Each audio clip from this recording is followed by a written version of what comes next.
How to destroy a franchise. Franchises are often licenses to print money. They often come with loyal fan bases, which means a built-in customer base. So you may be asking, isn't this a difficult thing to do? Aren't these fans loyal no matter what?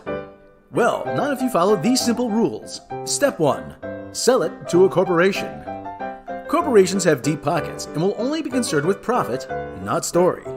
All they see is dollar signs and won't respect any of the existing characters or lore. Step 2. Have it run by those who value race and diversity over plot and character. They won't make decisions based on what's best for the story, only if they can see themselves on screen. Step 3. Have a corporate yes-man take over creative control of the franchise. It's your property after all. You can do with it whatever you want. And if anybody doesn't like it, well, they could go make their own. And as a bonus, you can sue them into oblivion for that. And when your franchise fails, which it will, you can just declare that the fans are racist. And nothing of value was lost.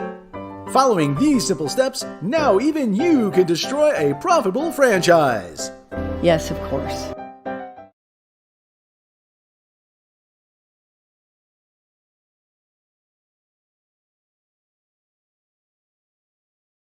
The only way to stop a bad guy with a lightsaber is a good guy with a blaster. Remember, it's never too early to teach your children proper use of firearms, because you never know when they'll be called upon to protect their freedom. Is that a holster? The preceding message was brought to you by the Galactic Blaster Association, protecting freedom, one dead Jedi at a time. So uncivilized.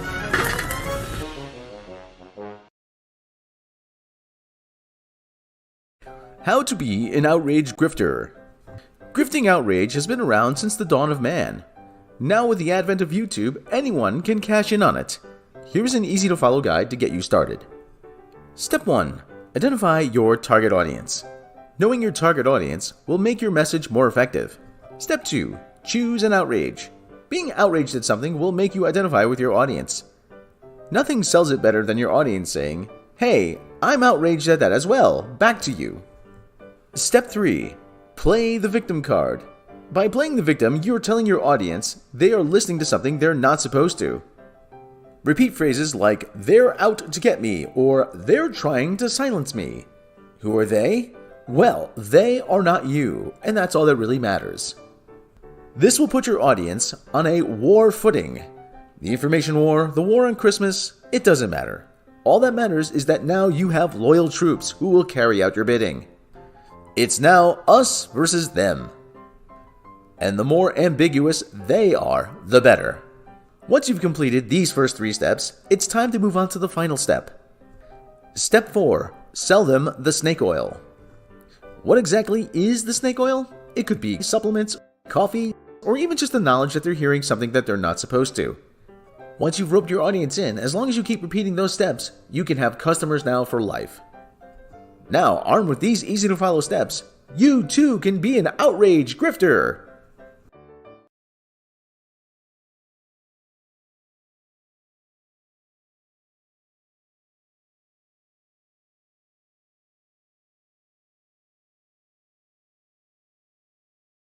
For far too long, too many have been watching content for free and not opening up their wallets in support of this channel. Did the communists win? I don't think so. Only communists watch content for free. Don't be a communist. Hey, old pal Victimus here. Hey, why you listening to this guy? I mean, he's a lizard person. He literally eats babies, alright? I will eat your ass! Hey, these galactic grifters are really something, you know? Hey, you know how you get the best content out there? By liking, subscribing, and if you happen to be one of those rich.com billionaire types, by throwing a few bucks on a super chat every now and then. Hey, in this economy, nobody's got money to throw at lizard people, alright? Hey, take it from me. You'll click that like button if you know what's good for you, alright? Alright, I gotta go. Take care of your mama.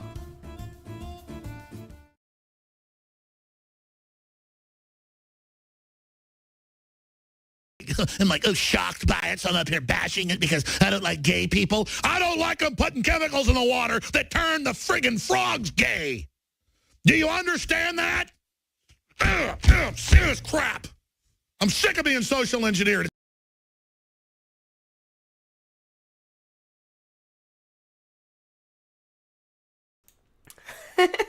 And now on phase 2 of the social engineering. The pronoun reveal. My pronouns are she, they, /Beavis, /Butthead.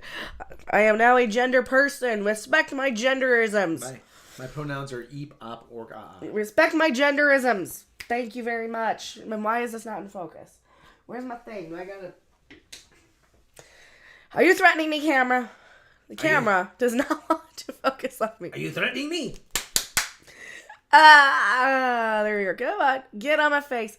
Get on my face. Hello. We are here. We're talking about the Orville. The Orville. Here we go. People are triggered by it lately, and Yes, I don't give a crap because they can suck it. Actually, this is the new one. This is the newest one. This one leaves welts. Yes. This is a proper one. This is a proper thwacker. See, it's got the 2. It's like a belt. It's like being hit with a belt. Yes, the one on top, whichever one, it doubles the impact. Yep, doubles the impact. So I gotta be careful when I'm thwacking my hand because I keep breaking these.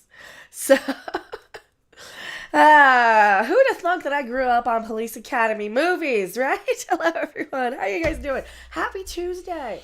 We are here to REeeecap and view the Orville. The new Orville, the newest, latest episode that people have now turned their backs on the Orville because they think it's too woke or something. And I'm like, as opposed to what? Season 1? Season 1? Where it was exactly the same? I don't know. But you guys say Season 1 where they had a child trying to debate whether a child should transition. Yeah. You know, A child who can't choose for themselves. and they kept the exact same viewpoint and position as they had in the first. So apparently that's too much for some people for the Orville, and they all got triggered and threw their little temper tantrums and were like, they're grooming. A same-sex couple with a child that they transitioned, who was too young to make that decision for herself. That's okay. People were triggered by it because they've been conditioned, they've been socially engineered to be reading at groomers. And I have had, much like Alex Jones, have enough of that social engineering. Thank you very much. And the ending episode. So it goes both ways. And final episode where they essentially said religion is bad. Oh, yeah. The Zealots. Oh, people got really mad about that episode with, what's her name? And she was the Zealot. No, the chick with the Zealot. Talea. Yeah, that chick. Because people are like, ooh, you know, agree for Trump. Trump is a religious zealot, apparently, who's trying to wipe out and exterminate anybody who isn't an extremist. I don't know. But maybe I'm just not politicized enough to understand the latest tribal readings of the people. So this episode, it is a sequel to an episode in what, season 2? It is actually, yes, season 2 episode. Season 2, yes, with guest star Leighton Meester. Okay, so you want to recap season 2 real quick? Okay, the episode in season 2 in question, I think it was called Once in a Lifetime. Yeah. They opened a time capsule. And Tuvok's in it. Yes, Tim Russ. Brilliant actor. Tim Russ. He always looks like he's in rehab though. I don't know. It's not a knock on him. It's, you know. Kelly might have started a war. We shall find out. When? In which thing did she start a war? I don't know what you're talking about. Thank you so much for your sticks. Did she start a war? Maybe. I don't know. Anyway, started a holy war. Remember? No. That transphasic planet. No. Well, anyway. Which one? Was that the one I hated? That episode where they were on the plane crash and they were on the beach. No. Oh yeah, I didn't like that episode at all. The planet that would go through its orbit and then it would age 700 years. Okay. Yeah, I don't know if she started a war there. So okay. So with the Mocklins? No, yeah. She didn't. No, I don't think she did. I don't think she started a war with Mocklins because they blamed the Kalon for it. They blamed the Kalon, yeah. Yeah. Since the Kalon was the one that actually performed the procedure. Okay, so just as a quick recap, the episode I believe it was called Once in a Lifetime. Probably. They unearthed they unearthed a time capsule, and they were going through the different artifacts, and they found a cell phone, much like one of these. Sorry. And there was a video recording. Reading the chat here. There was a video recording of a young woman played by Leighton Meester that she said, "Hey, I'm upgrading my phone anyway. I'm gonna put this in the time capsule. You guys can go through it, get to know me. I'm sad that I'm gonna be long gone by the time this is uncovered. You know, I would like to really meet someone who finds this thing."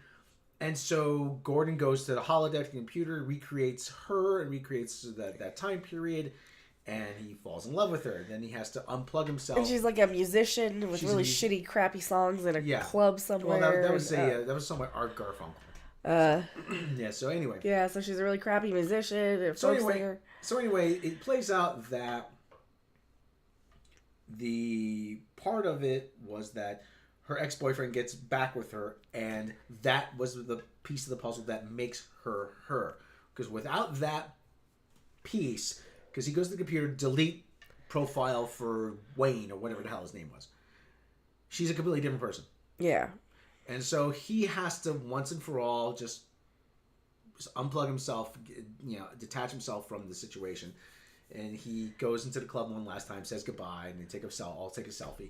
And so now, in this episode, Twice in a Lifetime, it is a conclusion to this episode, I yes, think. it brings this back around. However, it may not be a conclusion. However, you kind of want to see that before you see this one, just so that you have some more context to this. You don't really have to, but it'll give you a couple of little feels, and it'll give you a couple of little, like, they did it again. They did it again.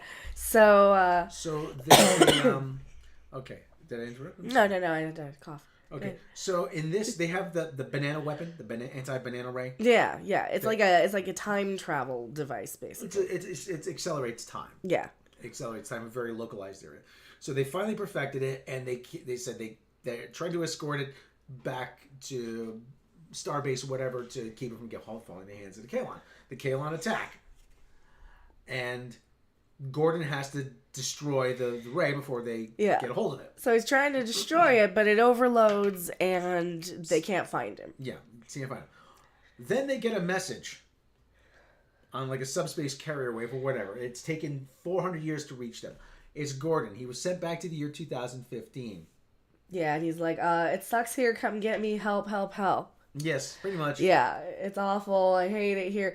So they figure out a way to go back and get him. They just use the thing again.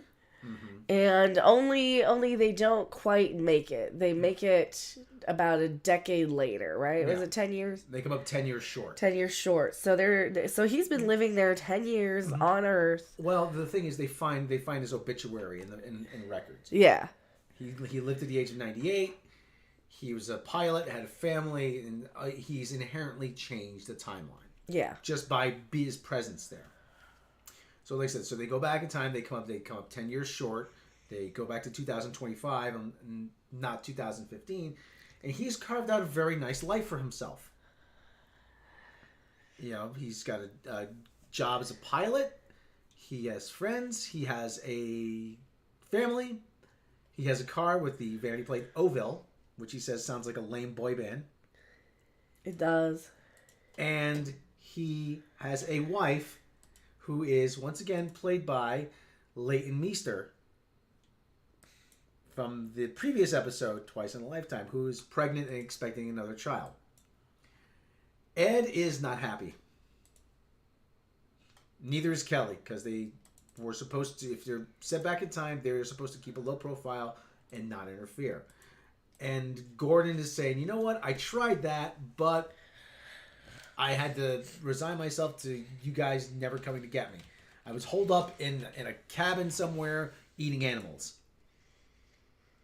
So he, on the one hand, you can hardly blame him. Yeah. Because he did what he had to do, and he did the best he could, and after a while he just gave up. He said, that's it, I can't do this anymore. Mm-hmm. And so he finds Leighton Meester, I can't remember her name in this. I don't know. They're married. They have a kid. He has a he's like working as an airline pilot. Yeah, like running charters or something like that. Or can we send you a boy band? I don't know. Can you send more viewers in? Who else is live? Why is nobody here? Why is nobody here? I mean, I'm gonna yell here. Let me yell at YouTube. So I'm gonna try to truncate this a little bit. They have to take him back, and they're gonna take him back against his will. He doesn't want to go. There's a running B plot about Charlie and Isaac. They have to go back and drill, so they have enough to get back into the future again. This element, yeah. And so we find out that Isaac is responsible for Charlie's lover. Because she swings on that side of the fence.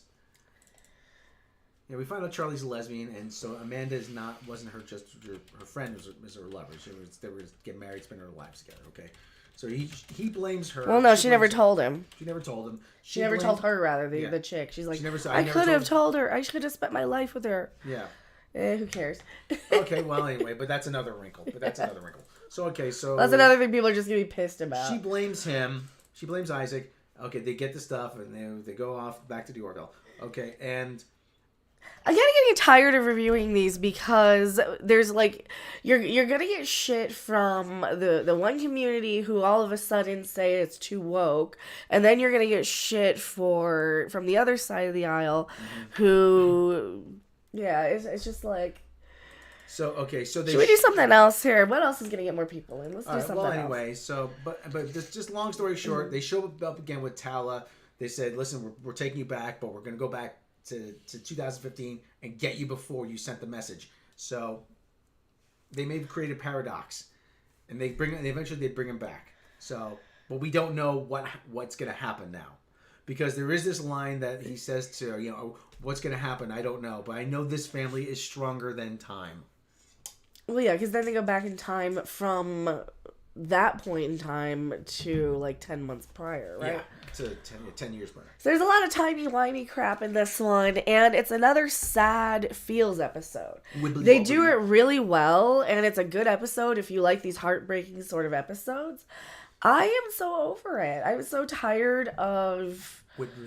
I'm tired of relationship heartbreak sort of episodes. This is basically an allegory of, would you miss your family that you never knew existed? Well, yeah. It's a very well written and acted and directed episode that I just cannot stand these type of episodes, though, because the last time they did this, it's like you're taking us on this emotional journey of feels all for naught.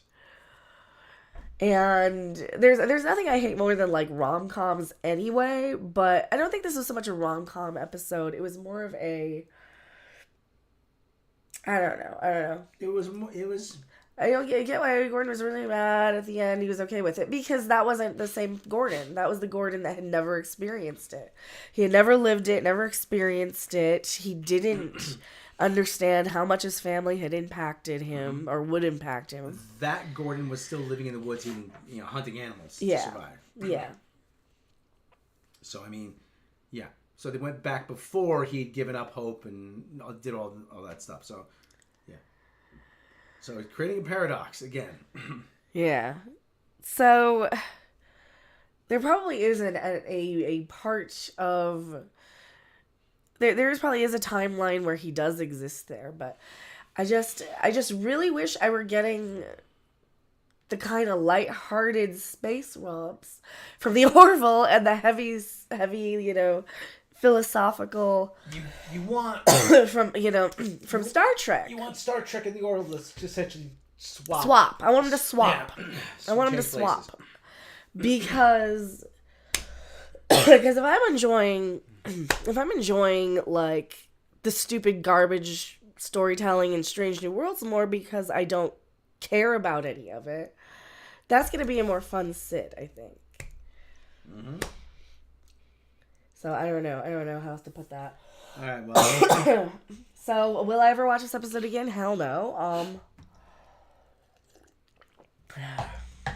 Is it very good? Yes. It's one of those, like, I have to score it very high as a critic, but very low personally. It's another one of those, which is, like, really, really hard for me to do. What else you gotta say about it?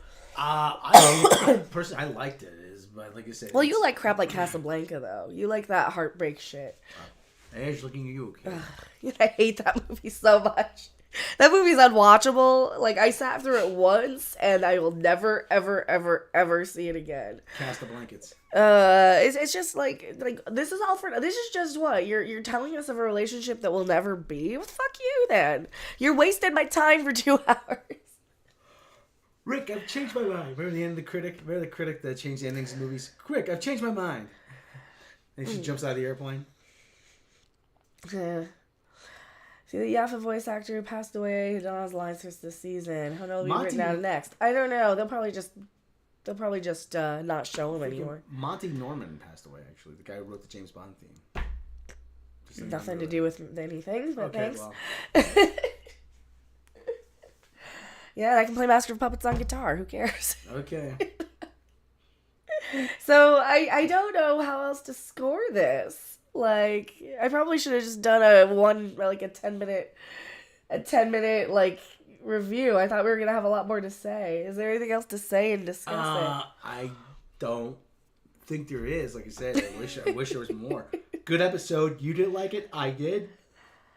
Well, I mean, I can see why it's a good episode, but here's my problem with the Orville now is that I am in no mood for any of it because like 90% of the time they're going politics, social issue, and I just want to play Fall Guys or Cuphead or something where I don't have to deal with any of it. And I think entertainment in general and fictionalized or fiction scripted television is just hitting my last nerve. Right? I think it's just the last nerve, and there's like there's not a lot out there that I'm actually enjoying enough to care about right now. As Boris's other half left the show. Oh yeah, that was the last episode. I think I got a lot more to say about that episode. Because here's the thing. A lot of people got really, really triggered by that one because they've been socially conditioned to go everything's grooming the children now. No matter what. And that also is on my last nerve. So, sounds like a worthy successor to TNG. Yeah. If you like TNG, absolutely. If you like the kind of really heavy emotional sort of episodes, absolutely. There's not a whole lot of jokes. I mean, there's kind of some funnier stuff with Charlie and Isaac, because Isaac's in like his human suit, so he's walking around all stiff as a human in a sweater with a dicky under it. Doing the robot. Yeah, well, he's not really doing the robot. He's just very robotic. And he's trying to be friendly to Charlie, and she's just not having any of it because she still blames him for the death of her friend. But yeah. I mean, it was nice how I did like when we were watching, I'm like, oh, he went back to the singer chick. Okay. That's gonna end great. I just am not somebody who enjoys personally these heartbreak stories. It's like, I don't want to see people split up. It's like, you just waste my time. Yeah, Isaac in the biker bar. See, that was cute too. They need transportation. Yeah, they need transportation. They need the transportation to get into town, to get to the part where they have to drill. So she's like, hey, my friend here can arm wrestle you, and if we win, we get your bikes, and if you win, you get whatever you want. So the guy thinks he's gonna like bang Charlie, and she's of course has a robot next to her, Kaylon.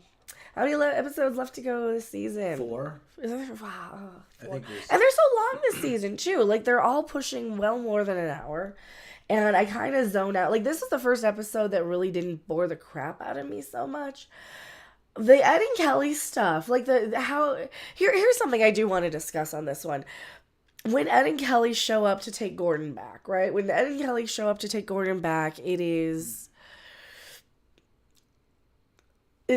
makes them so unlikable that I'm like, no. If this were another show, they would just leave him there because he's like, no, I don't want to go back. I refuse to. He even pulls a gun on him. He's like, you cannot make me go back. right? And they're like, oh yeah, well, we're gonna have to force you. But then, and they even show up with what's her name, the new Selayan, Tala. I can't remember their names. So they show up with her then even later on, and that's when he's like, no, you cannot make me. But they're like, fine, you're right, we can't. We're just gonna go back and get you before you sent the message, because he wanted us here. Fine, Gordon. We find out Charlie's gay and we're gonna tell a chick she loves you. Yeah. Charlie's not a very pleasant character anyway. She's got a chip on her shoulder. And there's another thing with this thing. Like, every woman on this show is like why do their legs have to look like the riding crop? It's like their legs are just like their whole bodies are propped up on two little riding crops and they're walking around. Every woman on this show. So that's got a type, and it's the type who have this body type. With the exception of Penny Johnson-Gerald and... Well, he wasn't banging her. I know. She's on the show because she was Cassidy Yates. But she's on the show because she's a good actress and knows Star Trek and was Cassidy Yates. Well, just about all of them are Seth MacFarlane's exes. Yeah. Rom-coms are great. I hate rom-coms. Oh, I cannot stand rom-coms. I was pissed Gordon knew the new Kirk, who was kind of like Jim Carrey's version of Strange New Worlds. I enjoyed that one better, I think. I enjoyed that one better. Do we want to reset and rip into that one? Yeah, maybe. Because I got to talk about that one, Strange too. Blue Turds. Strange New Turds. That's the problem with this. Like, I wish that I were getting the episodes we're getting in Strange New Worlds on the Orville. And I wish we were getting this sort of stuff in Star Trek. Because, like, sometimes I want to turn my brain off and have the dumb jokes. And sometimes I want something less serious that I don't have to pay attention to and be mad about for continuity-wise. And I think that's kind of why I'm enjoying Strange New Worlds a little bit more. Like when there's the Orville and Strange New Worlds there to watch. I'm like, well, let's watch Strange New Worlds first, because the Orville takes so long. It is so long and it's so hard to sit through.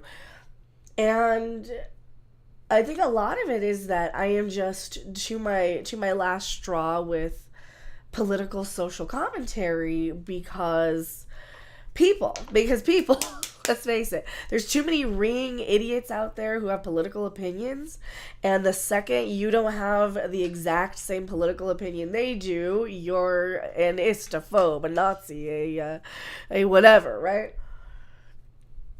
That guy hates a classic. Of course I do. I mean, I'm the person who prefers The Room and Birdemic to pretty much any classic. Like, I'm the one watching the B movies anyway. Like, I need my entertainment to entertain me for some reason. And I cannot say I was entertained at all with this episode. Hardly, except there's a few, like the Charlie and the Isaac stuff. Oh yeah, they go into like look at this house. It's an empty house that's for sale. That's on top of their drill site, and the realtor's like super pushy. Oh, you two a couple? Oh, well, if you wanted kids, this would be a great room for that. And then by the time they get done with their little scene, they talk out their problems of why she hates him, why she never wants anything to do with him. They go upstairs, and the realtor's like, "Oh, so do you guys like the place? We just broke up." That was kind of cute. I liked that one. So, ever seen Day of the Triffids? No. I don't like old sci-fi. Really, I really don't. Glad that I can't get strange and woke. Oh yeah. And like the woke stuff's in everything anyway. So, what's the next sci-fi show out? New season? Oh, I'm not watching Mandalorian. I don't watch any more of that shit. Star Wars Acolyte. I don't want to watch that. Casio keyboard's coming out. Oh, really? Probably. I don't know. We gave up on whatchamajigger. When am I playing Cuphead? As soon as somebody sends me the DLC. So there is DLC on Cuphead that I would like. Apparently, people have $1 million to spend on comic books that won't get fulfilled ever. So they can probably drop $8 to me to play some Cuphead, right? Right. Cuphead, Steam. Oh, Steam doesn't show up. Well, I can't show you my Steam back thing. I can probably show it to you on a display capture. There's a head, and there's a cup on it. So it's a hey, Cuphead. So I need the DLC, and I got a USB hub so Rob and I can couch co-op it. Mm-hmm. So that Rob, do you guys want to see Rob rage and rail on Cuphead? I think he's going to lose his mind. I really, really think he's going to lose his crapping mind because he is going to absolutely hate this game. It's going to be so difficult. It is a difficult platformer. I can't beat it. I can only make it about halfway. I can make it sort of halfway there. And yeah, so it's $8. The DLC just came out a couple of weeks ago. I've been wanting to play it, but I haven't had time or energy being sick this past week. And that is one of the things I want to play. So that's kind of the plan for later today, hopefully. Hopefully at some point, but I've been an Orville fan from the start. I want more Jeopardy. Everything is resolved too easily. Yes. Not looking forward to Disney Wars? No, I'm not either. Hello, Mike Mars. Hello. Looks like a game based off the Fleischer's Curry's cartoon art. Yeah, that was like the hand-drawn one. Yeah, the rubber band. But it's like really difficult, and as long as I do better than games journalists, I'm okay. Take yourself and talk to death about Thor Love and Thunder. Yeah, it's dumb. Don't watch it. Don't watch it. Just stream it or pirate it. You almost hear, son of a biscuit. Well, Rob doesn't talk. He just rages. He doesn't like talk while he's gaming. But, you know, maybe we can talk about more Thor Love and Thunder if we play it. Well, yeah. Well, I've spent God knows how many years just playing games as a solo person, you know? Well, you know, but you gotta, like, if you want to be a Let's Player, you gotta talk. I understand that. You gotta talk. So, yeah, we I don't know. I don't know if I can even recommend the Orville anymore. I mean, if you liked it in the beginning and didn't get socially conditioned to be triggered by any gay person, trans person, any of that stuff, then you're gonna still love it. But if you join this outrage, extremism sort of market bandwagon, then you're probably gonna hate it, I guess. So I'm like, do I even, like, it's one of those shows, it's like, I think the fan base is making me hate the show. With the Orville, it's like the fan base is rooting it for me. Probably, I mean. Refuse to watch most of the latest movies and shows. Don't want to give money or views. Well, I mean, like, if you don't give them money, there's no reason wrong with watching them. But I'd rather bribe me with Boozahol, pizza, and weed to get me to watch Thor 4. Yeah, it was a bad movie. Everyone has a summer cold. They test negative for the coof is probably I don't think so because I'm not coughing. It's all in my sinuses. It's more likely those freaking seeds from the trees outside more than anything. But one thing, Rob, why the hell did they make Russell Crowe's Zeus so campy? It should have been played. Don't you think it should have been played by like Nicolas Cage or somebody? Because we had Jeff Goldblum in the last one. I think that's why they tried to make it campy. Probably. Because the Jeff Goldblum thing, but he got cut out, so. There's still funny jokes every 5 seconds. I hated the movie. Yeah, those jokes in Thor were bad. Oh, the jokes worked in the first movie. Let's series. put even more in them. And the next one doesn't work. See, this is my thing with the Orville now, is that, like, yeah, I liked it then, but I'm a different person now. Like, I want different things. I want different, like, we've been there, done that. It took them too long to come back, and it's like, oh, well, I kind of moved on to other stuff, and I got tired of waiting for you. You know?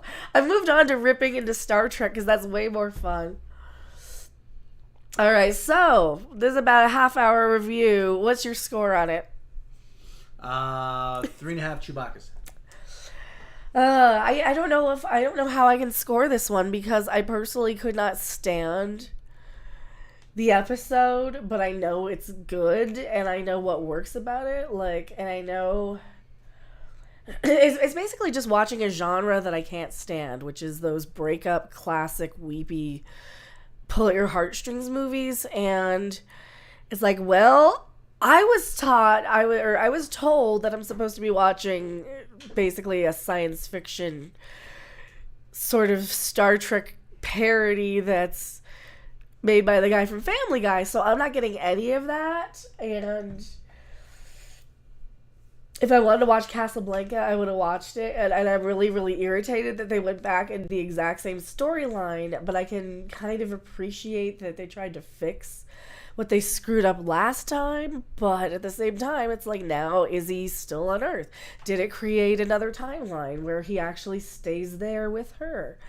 I mean, 4 out of 10, good premise, but too long. See, I don't even know what I could score it, because my personal enjoyment of it, like, I don't like anything. That's the thing. I don't like anything unless it's, like, super obscure, random, crazy.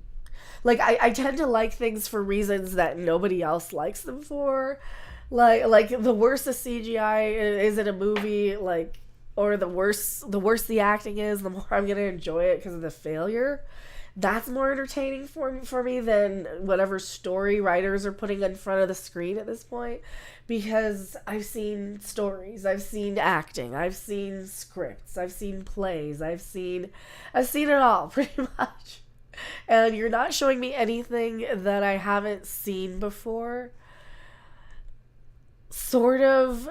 It's just like so much rehash of what we've already been through. So I must have got that at the Screaming Goats a little bit. Skull Poople, UK fan here. Did not enjoy this episode of the Orville or another season so far. What is my Epic Game user for Fall Guys? My Epic name, I think, is the same as here. I think it's Mecha Random 42. I'm on Steam too, as the same. So you like Flight of the Navigator? Not really. No, not really. I saw it as a kid. I didn't really. I think I went back and tried to rewatch it in like the 2000s. It's okay. It's like, it was so like, what happened? He just flew around and then came back the same age as he was, even though he went up into space. Like, pretty much. Here, I gotta blow my nose. Take over. I'm taking over. Take over. I'm taking over. Hey everybody, how's it going? Good choice, bribe. Took a bribe. Yeah, don't think it was worth it. Yeah. So you like Flight of the Navigator? And I'd never seen Flight of the Navigator personally. No, there's a lot of those movies I'd never seen. I've never seen Flight of the Navigator. Never seen Never Ending Story. Believe it or not. That one wasn't so bad as a kid. Yeah, that one wasn't so bad when I was a kid. Flight of the Navigator, I'm like, I can do without it. I can take it or leave it. It's one of those movies like I'm never gonna watch again. Like most of those, pretty much most movies are like, well, that was a movie I saw. Never gonna watch it again. There's only like maybe 5 movies I ever rewatch, and that's basically The Lost Boys, which he's never even seen, which is like my favorite movie of the 80s anyway, probably of all time for this point. Like I rewatched Bad Mystery Science. Like I've rewatched The Incredibly Strange Creatures Who Stopped Living and Became Mixed Up Zombies on Rift more times than I've watched any Marvel movie. I've probably seen it more times itself than all the Marvel movies combined. And that's Lost Boys? No, The Incredibly Strange Creatures Who Stopped Living and Became Mixed Up Zombies. Oh, okay. It's a Ray Dennis Steckler movie. It's really bad, but it's kind of interesting because he directs it himself too, and he stars in it. Long-ass title. Oh yeah. It's from the 60s, and it's like fascinating because it's got like a weird gypsy scene. It's got a weird showgirls sort of scene to it. You can kind of pop in and out while you're doing stuff, and it's just sort of a fascinating movie. His movies are just kind of fascinating. He's one of my directors that I kind of like have been very fascinated by for a very long time because all his movies are very interesting to me. I've never seen like the. You guys are missing out on what? I've never seen the Michael Caine Harry Palmer movies. You know. I've never heard of them. He's sort of the inspiration for Austin Powers. That guy's a lot of British fans. I hope so. Well, that's why I try and go live in the afternoon. He's inspiration for Kingsman too. The big thick glasses. Okay. The spy with the big thick glasses. Okay. Yeah. See, I liked Kingsman when I watched it in the theater, and then I tried to watch it again. I'm like, I don't like this movie anymore. I don't like it anymore. That's kind of how. Did I see Tremors? I think I might have rented it when it came out. Really don't remember it though. I really don't. Yeah, everybody's from the UK. That's because of this time of day. So you guys must have liked Top Gun Maverick. No, I didn't see it. I didn't see it. I will not see it. I hated the first Top Gun. Rise of Gru, I might watch. That's Minions, right? Yes. But that's got the guy in it. How much of the guy is in it? Is it mostly Minions? Because if it's mostly Minions doing cute Minion things, then I'm probably okay with it. Tremors are fun. I mean, the Tremors would be a movie that I would like start playing a video game during, because that's how movies are anymore. It's like, if I can, like, what else can I do while I'm watching the movie? Can I do something else while I'm watching it? The Minions movie kicked out, because that one I'm kind of curious about for the Minions one, because I tend to like the cute things doing cute things, but like I'm not gonna watch Top Gun because no.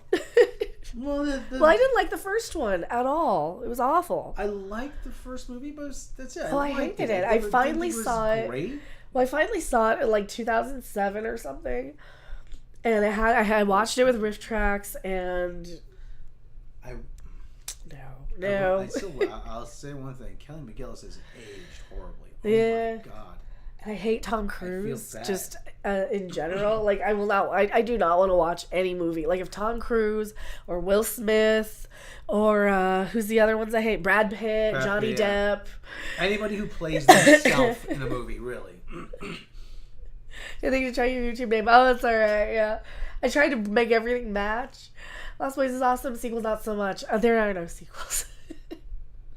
And they meant to be a show. Yeah, they were going to do a show for Lost Boys, and then they scrapped it, and they started over because they were going to make it all woke and gender swap everybody. Lightyear. Yeah, I'm not going to watch Lightyear either. But I didn't like Toy Story, though. It's kind of pointless. Well, I didn't like the Toy Story movies. Like, they're not really that cute. I saw the first Toy Story movie. I haven't seen any others. I'm like, I mean, they're okay if you're a kid, but I was like 20 when they came out. I saw the original in the movie theater. I thought, hey, this is actually pretty good. I didn't see them until like the third was, or the second was out. It was a big deal. Disney movies in the mid-90s was a big deal. They had a big renaissance and a big resurgence. And that's the problem. And I'm like, and I'm skipping all of these because this is awful. Well, I hated Disney anyway because I grew up in the 80s. And like in the 80s, Disney was just nothing. And it was also...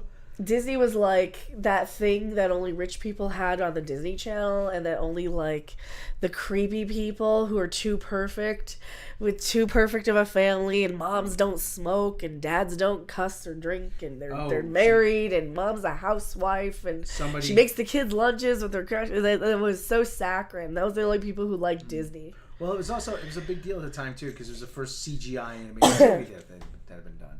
Yeah. First completely CGI. What do you like better, American Werewolf in London? Better than Paris Sequel? I never saw either. I didn't want to. They look dumb. I didn't want to see him screaming and transforming for 2 hours. I never saw him. I am not a horror fan, but I really do like American Werewolf in London. I really do. I think it's a very good, because it's directed by John Landis, has a comedic bent to it. Never saw him. It's very. I like it. It's very good. I think it's very good. So. The guy, he was I'm the Pepper guy. That's all I know. Oh yeah, that guy. Yeah, I'm the Pepper. That guy. Yeah. Wouldn't you like to be a Pepper too? No, I never saw it. I can't remember what his name is. He was the guy in the I'm a Pepper video. Yeah. I don't know. I didn't see it. I'm liking. Easily. That's the only thing he ever did, right? No, I think he was on a TV show too. I don't know. My idea of like 80s movies. Somebody was asking me. Was it you? You were asking. I only ever like watched, probably like the Police Academy movies. Revenge of the Nerds 2 was on a million times when I was a kid. What else? What else did I like? That guy's name was David Naughton. Okay. So. Yeah, I never saw him. They just never looked interesting because I saw I would read Fangoria. And I would see, okay, well, I wasn't a werewolf fan anyway, and you would see, like, oh, here's the transformation, and then you'd see, like, oh, the top 10 best horror movie effects, and blah, blah, blah, or whatever. You'd see, like videos, or, like, documentaries back in it would be, like, half-hour TV shows and stuff back in the 90s. And, Howling, I didn't hear about Howling. Never saw those either.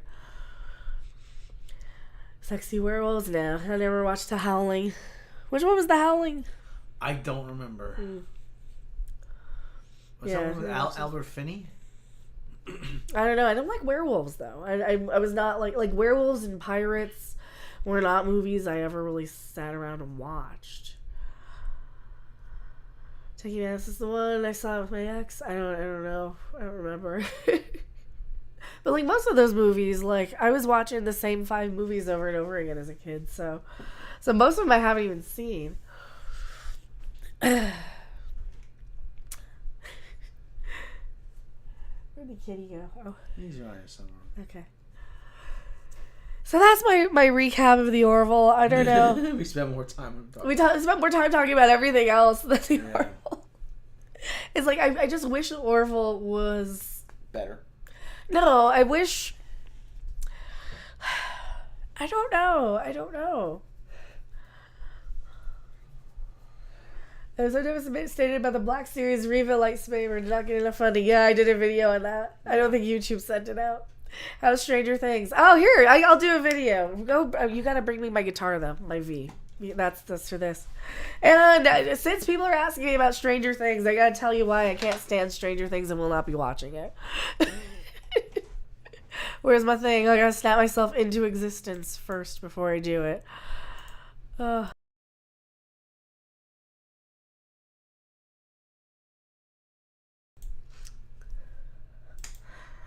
So, you want me to tell you about Stranger Things? Fine. I am Mecca. I was recommended Stranger Things back when they had a season out. People kept saying, oh, it's like the 80s. You grew up in the 80s. You love the 80s. It's all 80s nostalgia. And it's 80s music and 80s this and that. And you turn it on and it's this synthwave stuff that we didn't actually have technically in the 80s. Synthwave is very much inspired by the 80s. It is not what we actually listened to in the 80s. The bad synthesizer stuff we listened to in the 80s. Just listen to any of the sellout Sparks albums, I guess. Like music that you can dance to, that era. Or stuff from like the So Important era of Sparks. You just stay there. We're gonna get that in a second for the prop. So when Stranger Things Season 4 came back, people are like, oh, are you watching it? Are you excited? And I'm like, no. Here's why I'm not excited. First, for people to tell me that Stranger Things is... Oh, I need a pic, too. I think there's one in the bedroom or in the bathroom. Probably in the bedroom somewhere. For Stranger Things Season 4. All right. I made it through Season 1. It was interesting. It did not really make me feel like I was watching something from the 80s. And I don't know if that was people who were telling me about it. But I was kind of under the impression that I would get a big 80s nostalgia push, you know? Me, the girl from the 80s. Definitely read Space Jam 1 and 2. Oh, no. We will not be watching Space Jam. Thank you so much to your stick stuff. Thank you so much. So I do appreciate it. So for the what are we talking about? Stranger Things. So I watched Season 1. I did not get 80s feels. For me, the 80s is Care Bears, My Little Pony, even Transformers, Pee-wee's Playhouse, Showbiz Pizza, bright, colorful. It's a Lisa Frank Trapper Capper. Trapper Keeper. I'm trying to read at the same time. Trapper Keeper. It's a Lisa Frank Trapper Keeper. Or stickers. It's scratch and sniff stickers. It's fun. It's bright. It's McDonald's commercials. It was not this dark, grimy, gory, MK Ultra, some bald crapping chick trying to murder a cat with her mind bullshit show that was just gory, violent, brutal about Dungeons and Dragons playing. First off, I was never a Dungeons and Dragons fan. I was a little girl in the 80s, obviously. And so Season 2 came around, and I'm like, fine, I guess maybe it'll get better. I made it 3 episodes of Season 2, and I said, all right, we'll come back to this we'll come back to this. This reminds me nothing of the 80s. This doesn't feel like the 80s. It doesn't seem like the 80s. It's not the 80s. Finally finished season 2. Took me 6 months to finish season 2. Fine, maybe I was just in a mood. We go to season 3. The opening shot is rats exploding. That is not 80s to me. 80s was fun, bright, colorful. Masters of the Universe, He-Man, She-Ra, Saturday morning cartoons. You know, it was getting to go out for fast food and the special treats and it was ice cream at Swanson's. It was not this. It was not this dark, gory, brutal mind control show. So that's why I don't like Stranger Things. And now I see this new crapping thing going, and now they're all like, oh, Kate Bush. Oh, but Kate Bush. And then they're like, oh, Metallica, Master of Puppets. Really? This is not in tune. This is not in tune. So, it's such a big deal that the guy from Stranger Things can play Master of Puppets on his BC Rich Warlock. First off, Kirk Hammett didn't play BC Rich Warlock. What did Kirk and James play? They played, in 1992 I learned how to play Master of Puppets on a Flying V. I have upgraded since to a good one. But for crying out loud, Stranger Things is not 80s. It is not nostalgia. We didn't listen to that music. And I mean, those of us who did actually listen to Metallica, we were listening to like one because that was the only one they were playing on the radio back then. You had to like sneak it if you were listening to that. Nobody listened to Kate Bush in the 80s, who was a little kid, first of all. No, we didn't. So Stranger Things is not for anybody who wants 80s feel. It doesn't make me think like I'm watching an 80s show or a movie. It doesn't make me feel like I'm watching anything from the 80s. It just makes me feel like I'm bait and switched into some modern day gory ass like nostalgia bait. And I cannot stand Stranger Things. So, that is my review of Stranger Things and why I'm not making videos on it, not watching it. It just is not my 80s. I am going back to my live chat. Don't you guys go anywhere. It's not in tune. You want to tune this up? It's not in tune, is it? It's a little in tune. Is this in tune? Oh, the pick went in my shirt. Hold on. Needs Duran Duran for, yeah, we had more Duran Duran. We had more, we had Duran Duran playing funk from Niles Rodgers. It was the Notorious era. It was when I was a kid. Did the actor actually play Master of Puppets? Yeah, he did. He looks like Kirk Hammett. I thought he was playing a young Kirk Hammett. I mean, get him to play young Kirk Hammett if you do a Metallica thing. He kind of looks like him. But Rob's the guitar tuner. He's my guitar tech for today. Shoulder pads and flare jeans. We didn't have flare jeans in the 80s. We had they would tight roll them. Well, that was the 90s more. We had acid wash. We had we had the hair ties that were like the braided ribbon things. Daisy Robbins, I love the new move to Vegas. Great to see you and Rob enjoying new life in Vegas. So thank you. So that's my review of Stranger Things. It cost them $10,000 for that. For what? It's the alternative 80s. Yeah, it's not even real 80s. From the bell tolls. Well, they have Master of Puppets in there, but love a woman who knows how to strum. I try. Well, I grew up in the 80s on like metal, like real metal. You know. Actually, I probably didn't listen to metal, like real metal, until 88 or so. Because before then, you were listening to whatever was on MTV. So MTV's idea of metal was like Rat, or David Lee Roth, even, or of course Van Halen, that type of stuff. The master of YouTube. Yeah, Rob, do you want to bring up the amp? Yeah, bring up the amp. Show him you're Eddie Van Halen, and Rob can Eddie Van Halen it. Have you, Rob, seen the Terminal List series? Chris Pratt, I haven't. So we're probably gonna reset, take 5 or so, and either do we want to recap Strange New Worlds or do we want to just play some Fall Guys? I still want to play Cuphead. I want to get the Cuphead DLC at some point, sometime. My voice is dying. My voice is just dying. I was right about MTV. Well, MTV was playing, like...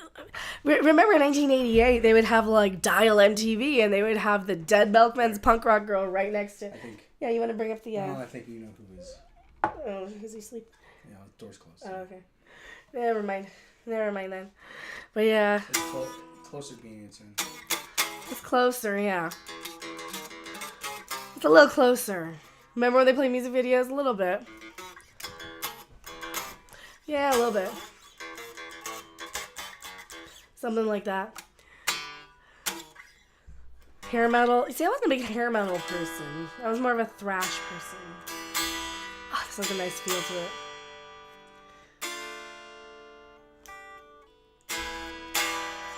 Build on Fall Guys. I still have it installed on my PS4. It's fun. I don't know. We're kind of... I kind of want to play the new Cuphead DLC.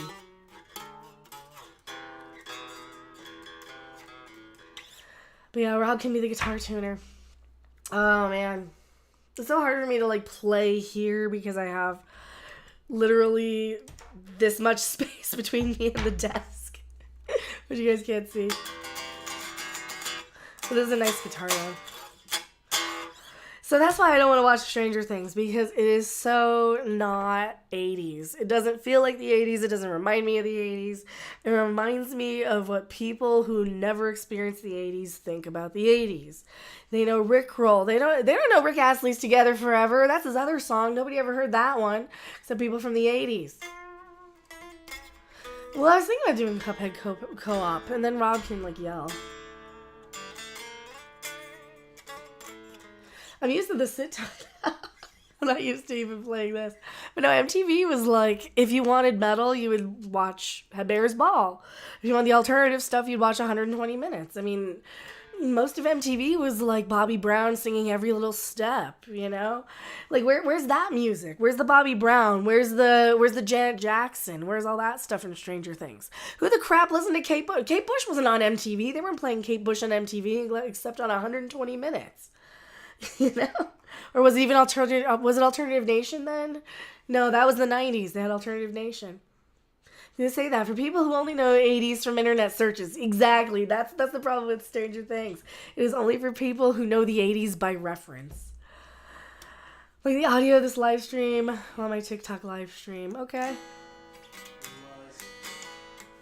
Alternative Nation was like on 4 nights a week. Yeah, that was in the 90s, yeah. And midnight, yeah. You want to go turn on the air conditioner? It's 1:30 now. But yeah, 120 Minutes was like, oh, there was a while where they would remember when they'd let the bands host? Remember when they'd let the bands host, Rob? He'll come up for that. He knows more of the alternative stuff. He's more the alternative guy. Do we still do cooking videos? I did a cooking one not too long ago. We did one a few weeks ago. I've been sick since we moved out. There were rats in the Goonies. Did they explode and boil? See, that's the thing. It's like there's so much CGI blood and gore in Stranger Things.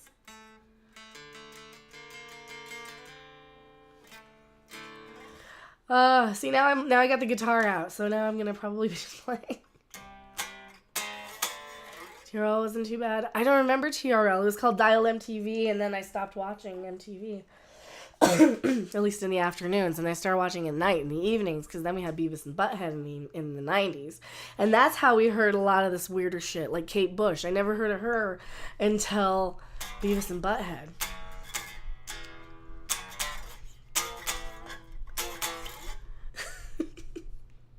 So everybody who's like, oh yeah, Stranger Things, because I have people like tell me, oh, you should watch Stranger Things, it's so 80s, it's so 80s.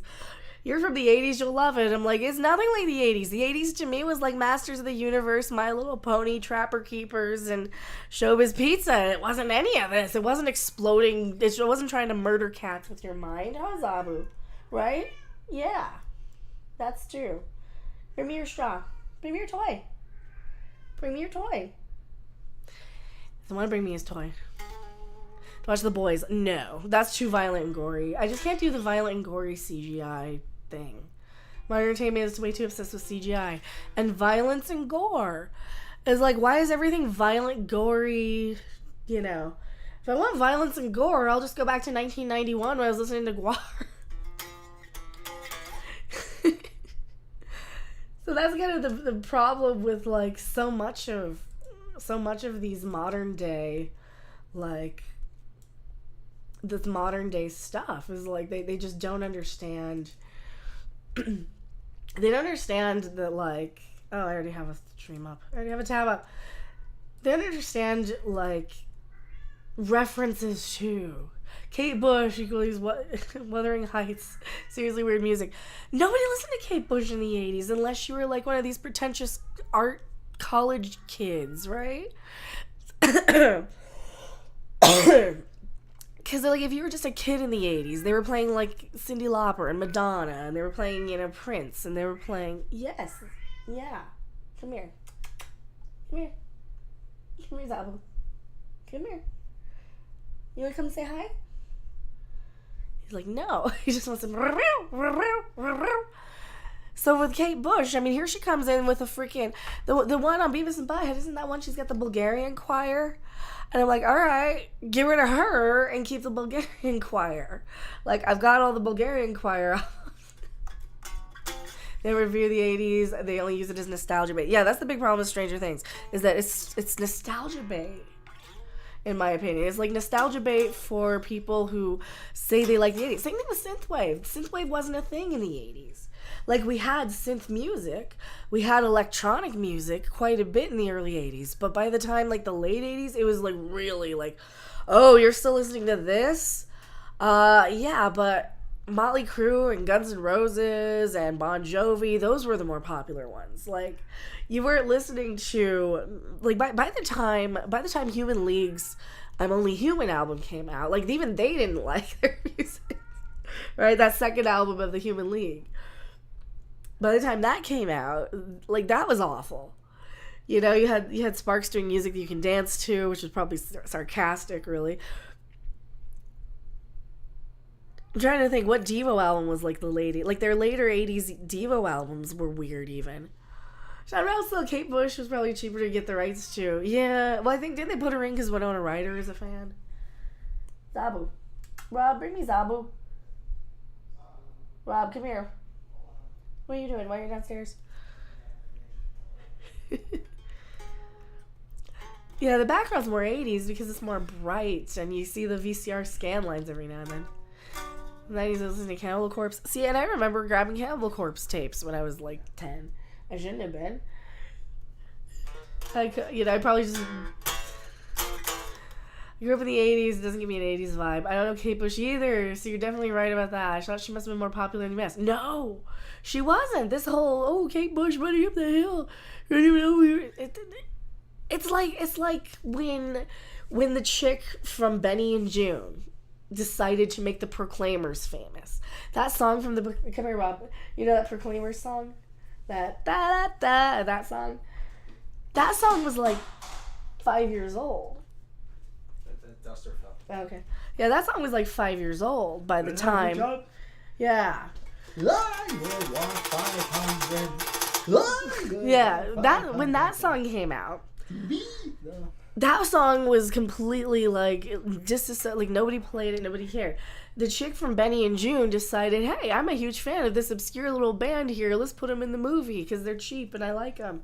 So that's how that song came back in the 90s, because that was like a song from 88 or something. Yeah. Yeah, that nobody knew heard her. I could start hair, man. What hair? Rob, you got hair. Well, no. On the sides, yes. Actually, we had a metal band down the street. I'm sick of hearing is Aha's Take on Me. Oh, God. I didn't like it in the 80s. I didn't like Aha's Take on Me in the 80s. And then you hear The Weeknd. We were like I played him The Weeknd, and he's like, oh, that's an 80s song. I'm like, no, that's The Weeknd playing, basically copying Take on Me, only just playing it a little bit differently. That song, that Blinded by the Light song, you know? Mm-hmm. Yeah.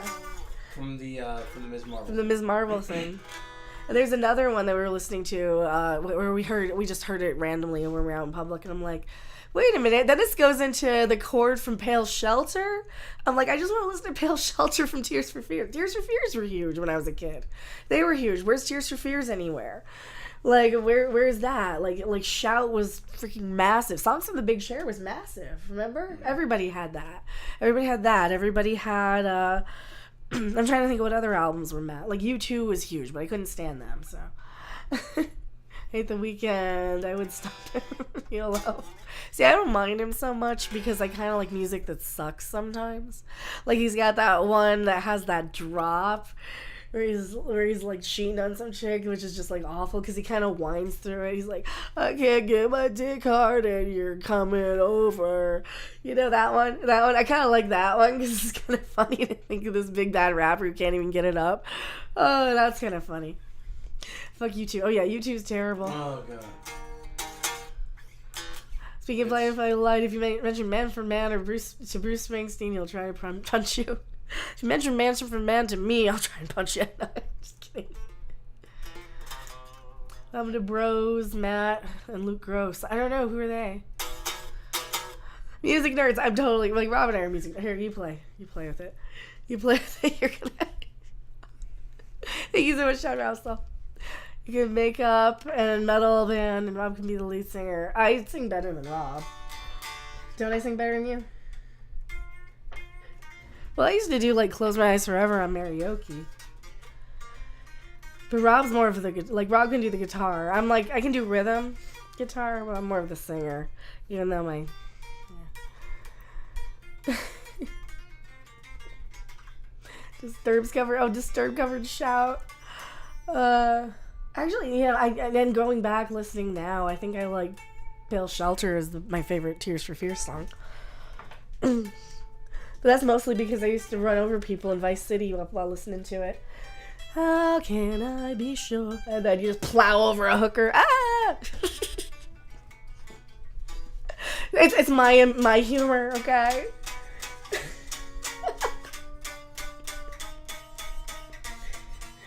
Disturbed Sound of Silence is really good. Well, if you like Sound of Silence, but it's such a meme song that I just can't stand it. In the 80s, I'm thinking of Dokken. Oh, yeah.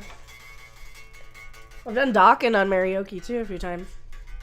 There's been music streams where I'm singing when I'm not, like, sick. Yeah, I'll do Dokken songs, too. Then go to the acting. Gross Brothers, I have no idea who they are. Disturbed also covered Land of Confusion. Ugh. So Disturbed should have not. They should have just gotten the sickness and gone away then, right? Let's switch to the 80s station GTA games. Yeah.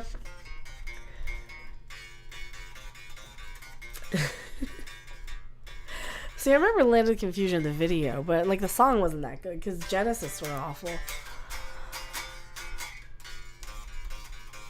Genesis weren't cool. Dokken Shimkin ad is hilarious. You know Dokken? You're gonna get us copyrighted. Don't play anything recognizable. I just made that on the spot. Okay. The Master of Puppets is played live by a metalhead nerd character. Oh god, no. No, it's gory and gross. I watched the clip. Yeah, I saw the clip of the guy. He looks like Kirk Hammett. He should play him in a young. He should play a young Kirk Hammett. He just needs to grow his hair out.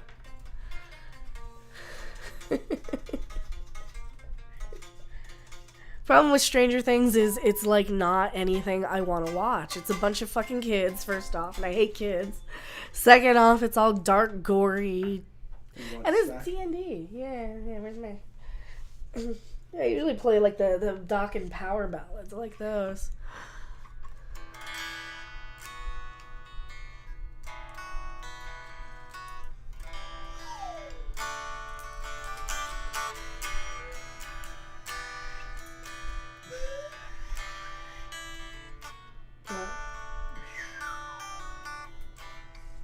Electric slide whistle.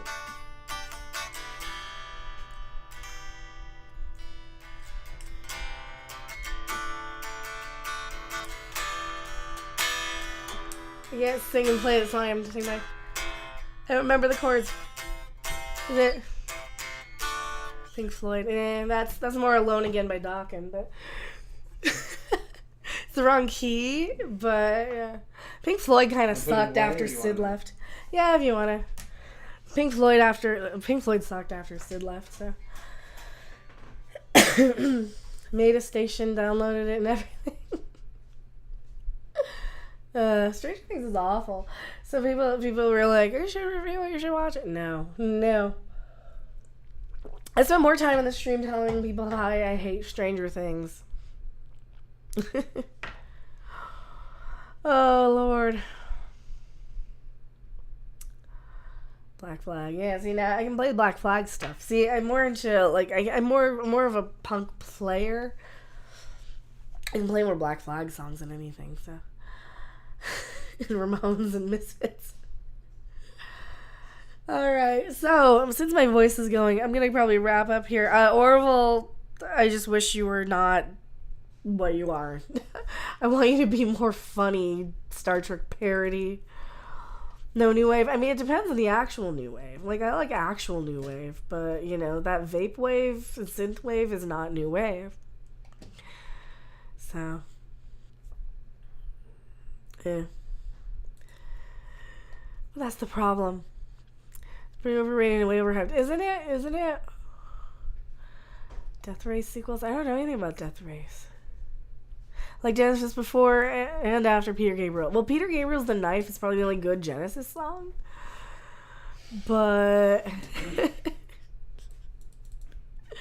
alright, so oh, he passed away a year ago. I don't want to say that. Don't show me doggos. Oh, the kitties were kissing. That's so cute. Alright, so thank you guys so much for hanging out. I'm going to probably set up a gaming stream here or something, because I don't know what else to talk about for this. We'll set up, what do you want to play? Do you want to play Cuphead, or do you want to play... I don't want to play. Or do you want to just do Fall Guys? You want to do Fall Guys? Fall Guys until we get the DLC or whatever. Alright, we'll do Fall Guys. We will, come hang out if you want to watch me play that. I'm still talking about nerdy stuff probably while we're playing Fall Guys, but I want to get some gaming in because it's fun, and I'm tired of bad entertainment, and I'm tired of good entertainment. I just want fun. I just want fun anymore. You can tell how much my mood changed when I'm like, oh, video games, yay. So I think that's where my passion is lately, is like just playing old video games that are cute. We will see you real quick. Probably give me like a half an hour to reset, and I'll see you guys in a bit. Bye.